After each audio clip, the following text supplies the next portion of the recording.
Olá pessoal, eu sou Leonardo Simão e neste vídeo vamos falar sobre um dos principais demonstrativos contábeis utilizado pelas empresas, o balanço patrimonial.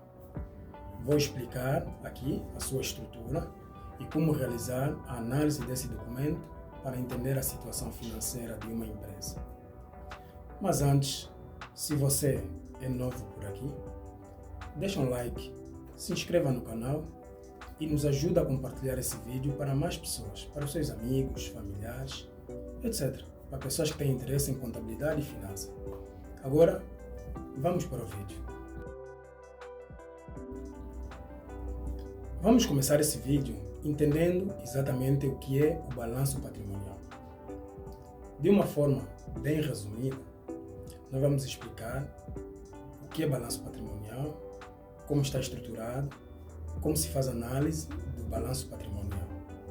Mas antes, o balanço patrimonial, para definir já mesmo assim, é um demonstrativo contábil que apresenta a situação financeira e patrimonial de uma empresa em um determinado período, e esse período pode ser mensal ou anual, né? Os balanços são feitos mensais ou anuais, dependendo de cada empresa. O balanço patrimonial, é essencial para avaliar os ativos, os passivos e o patrimônio líquido da empresa. Mas convido você a olhar para este mapa que está na tua tela, que aparece aí na tua tela. Este é o modelo de balanço que vamos ajudar você a compreender isto. No entanto, conforme podes ver, o modelo de balanço, onde tem ali em cima, está escrito empresa, para tu colocar o nome da tua empresa. Aí o balanço em, para colocar a data em que está sendo feita este balanço. O valores expresso em, no caso a nossa moeda nacional é o Kwanza, né? Valores expressos em Kwanza, no caso.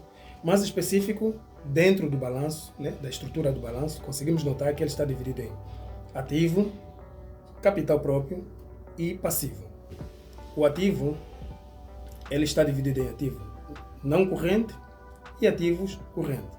Para ver que os ativos não correntes são aqueles ativos que, por exemplo, imobilizações corpóreas é um ativo não corrente. E outros ativos, né? Como os ativos correntes, que são as existências, contas a receber, disponibilidade, outros ativos correntes que aqui não são mencionados, que poderão eventualmente aparecer. E no capital próprio encontramos o próprio capital, né? O capital, as reservas e os resultados transitados, e dá então o total do capital próprio. No passivo nós encontramos passivo não corrente, que são os empréstimos de médio e longo prazo, os impostos diferidos, as provisões, etc, etc. Depois temos aqui o total do passivo não corrente.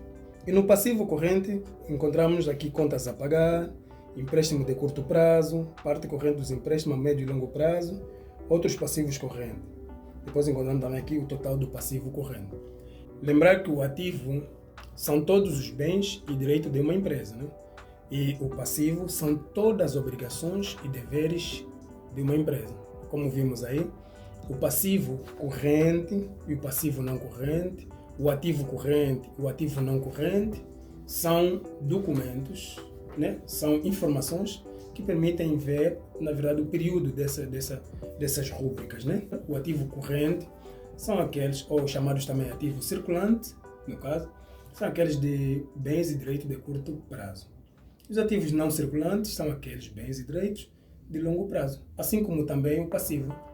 O passivo corrente ou passivo circulante são aquelas obrigações de curto prazo. E o passivo não corrente ou passivo não circulante são aquelas obrigações de longo prazo.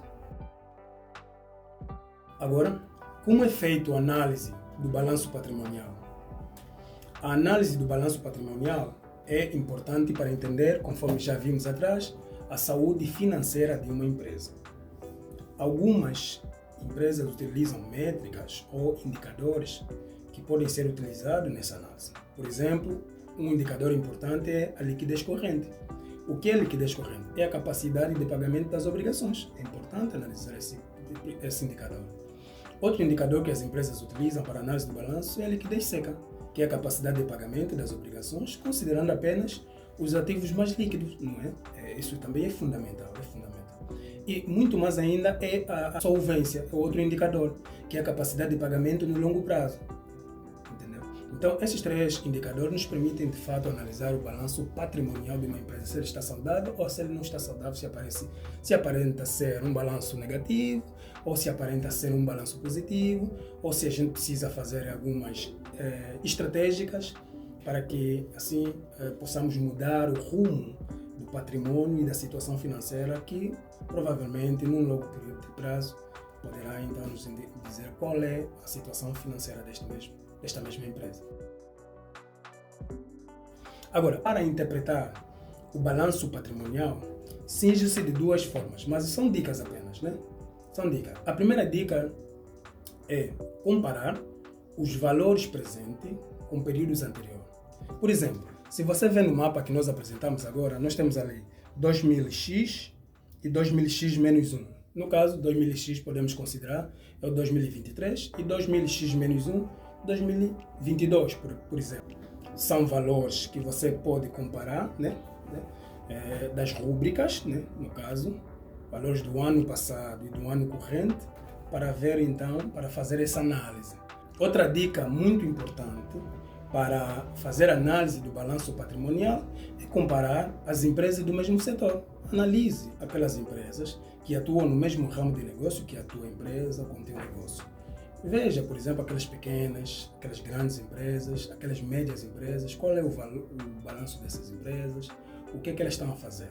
Desta forma, podemos identificar tendência, né? Se fizermos isso, podemos identificar tendências, pontos fortes, pontos fracos, que vão nos ajudar e nos auxiliar no planejamento financeiro e nas decisões estratégicas que poderemos tomar dali para frente, de forma a termos um balanço patrimonial mais robusto, mais positivo, nos próximos, 6 meses, 3 meses, 1 ano, 5 anos, depende do objetivo de cada empresa, do próprio gestor financeiro.